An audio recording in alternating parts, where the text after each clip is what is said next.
दोस्तों, आज हम बात करेंगे एक बुक की जिसका नाम द पावर ऑफ हैबिट है, जिसे चार्ल्स डुहिग ने लिखा है, जो कि एक अमेरिकन ऑथर हैं। इस बुक को लिखने के दौरान चार्ल्स ने हर सुबह रनिंग करके लगभग 15 किलो वजन कम किया था और अपनी प्रोडक्टिविटी में बहुत सुधार किया। चार्ल्स ने एक यूएस मिलिट्री मेजर के साथ डिस्कशन और ऑब्जर्वेशन किया, जिन्होंने उन्हें बताया कि हैबिट को समझना उनके मिलिट्री करियर के दौरान सीखे जाने वाली सबसे इम्पोर्टेंट चीज़ थी। इसके बाद चार्ल्स ने स्मार्टर फास्टर बेटर बुक लिखी और प्रोडक्टिविटी के पीछे की साइंस को भी एक्सप्लेन किया।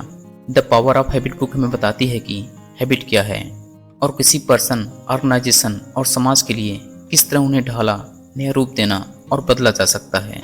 ये बुक न केवल वर्क रिलेटेड हैबिट पर है, बल्कि ये पर्सनल हैबिट पर भी फोकस करती है। इसलिए ये बुक उन सभी लोगों के लिए आइडियल बुक है जो अपनी लाइफ को चेंज करने के लिए इंटरेस्टेड हैं, चाहे वो पर्सनल हो या प्रोफेशनल। तो चाहे आप इंडिविजुअल हों या कोई बिजनेस ओनर हों या चाहे किसी कम्युनिटी ग्रुप के लीडर, ये बुक आपके लिए यूजफुल साबित हो सकती है। इस समरी में हम चार्ल्स के हैबिट के एक्सप्लेनेशन को जानेंगे और ये भी जानेंगे कि नई आदतें कैसे बनाई जा सकती हैं। इस बुक में 3 मेन पॉइंट्स को कवर किया गया है, जिसे हम डिटेल में समझेंगे: इंडिविजुअल की हैबिट, ऑर्गेनाइजेशन की हैबिट और सोसाइटी की हैबिट। तो चलिए इन हैबिट्स को डिटेल में समझते हैं। इंडिविजुअल की हैबिट्स क्या है और ये कैसे काम करती है। साइंटिस्ट कहते हैं कि हैबिट्स पैदा होती है क्योंकि ब्रेन लगातार एफर्ट को सेव करने के तरीके खोज रहा होता है।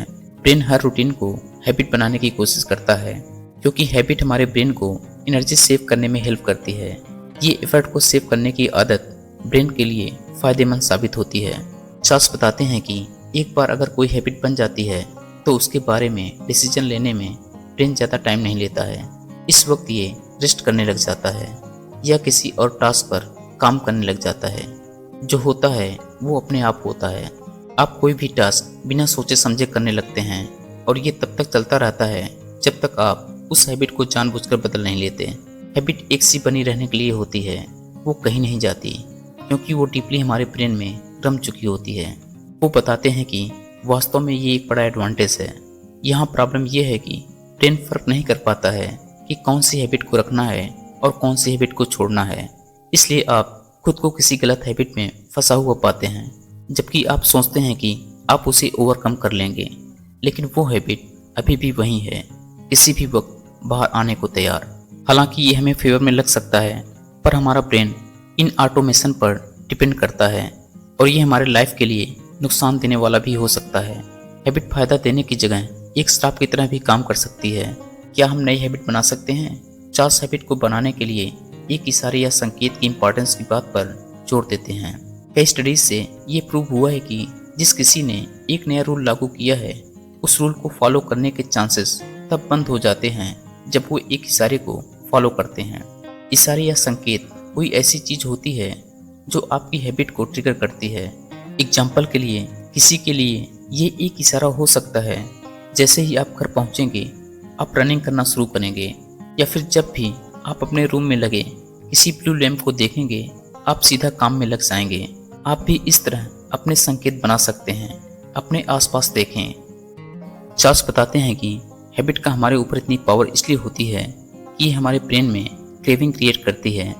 कई बार ये क्रेविंग इतनी धीरे धीरे बनती है कि हमें लगता ही नहीं कि वो वहाँ एग्जिस्ट करती है, तो हम इनके इन्फ्लुएंस को लेके बिल्कुल भी अवेयर नहीं होते। 3 की स्टेप्स जो न्यू हैबिट्स बनाते हैं। नंबर 1, संकेतों का बनाना। नंबर 2, रिवार्ड यानी फायदे को जानना। नंबर 3, ऐसी क्रेविंग ढूंढिए जो आपको हैबिट को फॉलो करने के लिए बढ़ावा दें और ड्राइव करें। आप इन इशारों या संकेतों को सिंपल, साफ और सीधा रखें और ये भी इंश्योर करें कि रिवार्ड क्लियर हो और ऐसा हो जिसे आप सच में पाना चाहते हों। हालांकि संकेत और रिवार्ड हैबिट फॉर्म करने के लिए ज़रूरी होते हैं, लेकिन ये भी क्लियर हुआ है कि लंबी चलने वाली हैबिट फॉर्म करने के लिए अकेले यही काफ़ी नहीं है। लेकिन ये हैबिट को अपने पास रखने की चाबी है। अपने ब्रेन को रिवार्ड के लिए लालच देते रहें, जिससे हैबिट कंप्लीट होने पर किसी काम को पूरा करने की फीलिंग को पाने के लिए क्रेव करता रहे। क्रेविंग एक ज़रूरी एलिमेंट है। ये वो ड्राइव है जो सिंपल रूटीन को हैबिट में बदलती है। जब आप इस क्रेविंग को एक फूड के रूप में देखते हैं तो ये साफ है कि चीज़ें किस तरह जा रही हैं। आप निश्चित रूप से किसी स्वीट के लिए क्रेव कर रहे होंगे। आप किसी नमकीन स्नैक की तरफ नहीं जा रहे होंगे और ये भी हैबिट को फॉर्म करता है। ऑथर बताते हैं कि जब आप एक बार फिगर आउट कर लेते हैं कि कैसे क्रेविंग को जगाया जाए, कोई भी हैबिट बनाना आसान हो जाता है। आप उन्हीं संकेतों और रिवॉर्ड को सामने रखकर नई हैबिट बना सकते हैं। अगर आप ये देख लेते हैं कि कोई संकेत और रिवॉर्ड एक हैबिट बनाने में सक्सेसफुल हो चुका है, तो आप इसे दूसरे हैबिट में ट्रांसफर कर सकते हैं। चार्ल्स के गोल्डन रूल्स। आप किसी हैबिट को खत्म नहीं कर सकते, आप सिर्फ इसे चेंज कर सकते हैं। आप किसी हैबिट को बाहर नहीं कर सकते। सबसे पहला काम आपको जो करना है वो ये है, आपको इशारों को पहचानना है जो आपके बैड हैबिट को ट्रिगर करता है। फॉर एग्जाम्पल, अगर आप काम के दौरान स्नैक के रूप में एक कैंडी लेते हैं, तो यह एक टाइम को एक इशारे के रूप में पहचानना होगा ताकि आप कैंडी को एक हेल्थी चीज़ से रिप्लेस कर सकें। ये क्लियर है कि आप किसी स्वीट के पीछे हैं, तो ट्राई करें बनाना या स्ट्रॉबेरी के साथ। आप रिवॉर्ड को पहचानें। कैंडी खाने का रिवॉर्ड मीठा हो सकता है, लेकिन ये आपके डेस्क से उठाकर आपके 10 मिनट बर्बाद कर देगा। अगर आपको इस रिवॉर्ड को स्किप करना है, तो आप ट्राई कर सकते हैं कैंडी को खाने की जगह आप अपने फेवरेट पॉडकास्ट को 10 मिनट सुनें या एक मोटिवेशनल वीडियो देखें। हैबिट्स को चेंज करने के लिए आपको पुराने इशारे रखने होंगे और पुराने रिवॉर्ड भी रखने होंगे, पर नई हैबिट भी डालनी पड़ेगी। यहाँ एक रूल है, अगर आप सेम इशारे यूज करते हैं और सेम रिवॉर्ड प्रोवाइड करते हैं, तो आप अपने रूटीन शिफ्ट कर सकते हैं और हैबिट भी चेंज कर सकते हैं। ऑलमोस्ट कोई भी बिहेवियर बदला जा सकता है अगर संकेत और रिवॉर्ड सेम रहते हैं। याद रहे, आप एक बैड हैबिट को मिटा नहीं सकते, आप सिर्फ इसे चेंज कर सकते हैं। ऑर्गेनाइजेशन की हैबिट। एक कीस्टोन हैबिट वो होती है जिसमें हमारे काम करने, खाने, खेलने, जीने, मनी स्पेंड करने और बात करने के तरीके को इन्फ्लुएंस करने की ताकत होती है। चार्ल्स कीस्टोन हैबिट्स और उनकी चेन रिएक्शन को बढ़ावा देने की क्षमता की इंपॉर्टेंस को एक्सप्लेन करते हैं। ये ऑर्गेनाइजेशन और बिजनेस प्लेसेस में काफ़ी मददगार होता है। कीस्टोन हैबिट एक प्रोसेस स्टार्ट करते हैं जो समय के साथ सब कुछ बदल देता है। हैबिट जो सबसे ज़्यादा मैटर करती है जब वो शिफ्ट होना स्टार्ट करती है, वो दूसरे पैटर्न को बनने के लिए जगह देती है। चार्ल्स कीस्टोन हैबिट को एक्सप्लेन करने के लिए एक एक्सरसाइज यूज़ करते हैं। अगर आपने एक डिसीजन लिया है रोज एक्सरसाइज करने का, आप पाएंगे कि वक्त के साथ आपके दूसरे एरियाज में भी चेंजेस आना शुरू हो जाएंगे। अगर आपने एक्सरसाइज करना स्टार्ट कर दी है, तो चांसेस है कि आप हेल्थियर खाना शुरू कर देंगे और ये आपके वर्क के रिजल्ट को भी प्रभावित करेगा। आप ज़्यादा प्रोडक्टिव होंगे और कम स्ट्रेस फील करेंगे। चार्ल्स जोर देते हैं एक्सरसाइज की हैबिट को इम्प्लीमेंट करने की इम्पोर्टेंस पर, क्योंकि ये एक ऐसी कीस्टोन हैबिट है जो आपकी पूरी लाइफ को इम्पैक्ट कर सकती है और इसे बेहतर बना सकती है। Will power.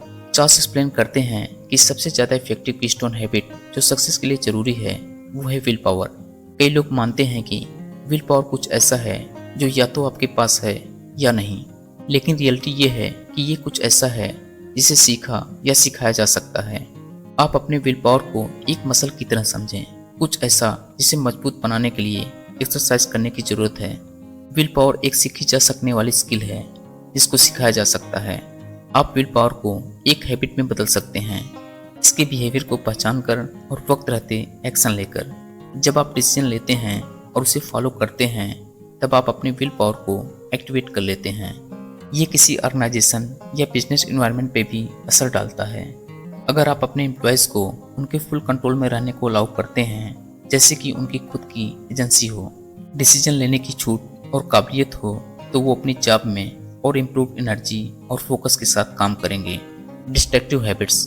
चार्ल्स बताते हैं कि एक लीडर अपनी कंपनी और ऑर्गेनाइजेशन को बर्बादी की तरफ भी ले जा सकता है। लीडर्स जो थॉटलेस होते हैं और अपनी कंपनी के कल्चर को इग्नोर करते हैं, इन नेगेटिव हैबिट को पैदा होने और डेवलप होने देते हैं। कई इंडस्ट्रीज और इंडिविजुअल कंपनी से ये साबित हुआ है। ये भी जाहिर हुआ है कि ऑर्गेनाइजेशन को हैबिट और रूटीन्स की ज़रूरत होती है। इनके बिना काम नहीं होगा और एम्प्लॉयज़ काम छोड़कर चले जाएंगे। ये सोच कर कि आगे क्या करना है, कोई भी रनिंग बिजनेस बहुत सारे हैबिट्स और रूटीन से चलता है। क्राइसिस। ये डिस्ट्रक्टिव हैबिट किसी भी ऑर्गेनाइजेशन को क्राइसिस की तरफ ले जा सकती है, और बात जब ऑर्गेनाइजेशन में हैबिट लागू करने की आती है, ये क्राइसिस एक्चुअल में ज़रूरी हिस्सा बन जाता है। जब कोई अपसेट होता है, ये एक परफेक्ट टाइम है करंट हैबिट को देखने और उनको किसी प्रोडक्टिव और पॉजिटिव हैबिट में बदलने के लिए। कभी कभी एक क्राइसिस बुरी हैबिट्स को गुड हैबिट्स में रिसेप करने के लिए एक अपॉर्चुनिटी को इन्फोर्स करता है। Social habits. किसी काम में कम जान पहचान वाले वर्कर्स अक्सर स्ट्रांग फ्रेंड्स से ज़्यादा इंपॉर्टेंट होते हैं। कमज़ोर रिश्ते हमें ऐसे सोशल नेटवर्क का एक्सेस देते हैं जहां हम लोग बिलोंग नहीं करते। कमज़ोर जान पहचान वाले ऐसे लोग जिनसे हम 6 महीने में सिर्फ एक बार मुलाकात करते हैं। ये ऐसे लोग होते हैं जो ऐसी जॉब ओपनिंग के बारे में बताते हैं जो हमें वैसे सुनने को नहीं मिलती है। इन कमज़ोर संबंधों की ताकत ही है जो एक मिसाल बनती है। जैसे एक फ्रेंड के ग्रुप को किसी सोशल प्रोटेस्ट मूवमेंट में ट्रांसफ़र किया जा सकता है। सोशल मूवमेंट्स हजारों लोगों को कन्विंस करने की ताकत रखती हैं। इस अनचाहेपन की वजह से एक्टिविस्ट प्रोटेस्ट को इनकरेज करते हैं। एक छोटे से टूल से जो काम भी करता है उन लोगों पर भी जो शुरुआत में इसका हिस्सा नहीं बनना चाहते थे। ये एक प्रोत्साहन का रूप होता है जो पड़ोसी और समाज खुद के ऊपर डालते हैं। Peer pressure. किसी पीयर प्रेशर को पिन पॉइंट करना हार्ड है क्योंकि ये डिफरेंट फॉर्म में आता है और अलग अलग लोगों पर अलग तरीकों से अप्लाई होता है। ये इंडिविजुअल के बारे में है और इस बारे में कि कैसे पीयर प्रेशर को बाहर निकाला जाए या रिसीव किया जाए। ऑथर एक्सप्लेन करते हैं कि ये सोशल हैबिट्स कोई फिक्स्ड पैटर्न की नहीं होती हैं क्योंकि अलग अलग लोगों की हैबिट्स उन्हें अलग अलग डायरेक्शन में ले जाती हैं। डिफरेंसेस के बावजूद पीयर प्रेशर की हैबिट एक कॉमन फीचर शेयर करती है। फैक्ट ये है कि जिस तरह ये मोस्ट कॉमनली डिस्ट्रीब्यूट किए जाते हैं वो कमजोर संबंधों के थ्रू होता है। पीयर प्रेशर एक चाइल्ड के लेवल पर किसी प्लेग्राउंड में डेंजरस हो सकता है। जब आप एक एडल्ट होते हैं यही पीयर प्रेशर आपके बिजनेस को तेजी देता है और समाज को ऑर्गेनाइज रखता है। बिना इसके चीज़ें वैसी ही रहेंगी और कुछ भी नहीं होगा। Wrap up. हैबिट्स वो होती हैं जो किसी चीज़ को पहली बार करने में मुश्किलें पैदा करती हैं। इसको ज़्यादा से ज़्यादा करें। अगर आप खुद में बिलीव रखते हैं कि आप कुछ चेंज कर सकते हैं तो आप इसे एक हैबिट भी बना सकते हैं। तब ये चेंज आपकी लाइफ बन जाता है और यही हैबिट की पावर काम आती है। आपको यही चूज करना होता है कि क्या आपकी हैबिट है और किस तरह काम करेगी। चेंजेस फास्ट नहीं हो सकते और ये हमेशा इजी नहीं होते, लेकिन टाइम और एफर्ट के साथ कोई भी हैबिट रिसेप की जा सकती है। The habit framework. रूटीन को पहचानें, रिवार्ड के साथ एक्सपेरिमेंट करें, संकेतों को अलग करें, हमेशा एक प्लान रखें। तो दोस्तों, हैबिट्स कभी भी डिसअपीयर नहीं होती है, वो आपके ब्रेन के फ्रेमवर्क में होती है। जब भी उन्हें कॉल किया जाए तो इमर्ज होने को तैयार होती हैं। हैबिट जितनी रिवार्डिंग होगी उतनी ही डैमेजिंग भी हो सकती है। हैबिट्स को बनाने के लिए संकेतों और रिवार्ड्स की जरूरत होती है। नई हैबिट को बनाने में एक क्रूशियल स्टेप है ब्रेन में क्रेविंग क्रिएट करना। ऑर्गेनाइजेशन और बिजनेस के लिए कीस्टोन हैबिट बहुत क्रूशियल है। कीस्टोन हैबिट बिहेवियर और हैबिट के दूसरे पैटर्न को भी इन्फ्लुएंस करती है। कभी कभी किसी ऑर्गेनाइजेशन में एक क्राइसिस जरूरी होता है। डिस्ट्रक्टिव हैबिट्स को एक्सेस करने के लिए और दूसरी हैबिट को बनाने के लिए विल पावर को सीखा जा सकता है। इसे एक्सरसाइज करने की जरूरत है। विल पावर को एक हैबिट बनाया जा सकता है। कमजोर संबंध सोशल मूवमेंट्स को बढ़ाने की ताकत रखते हैं।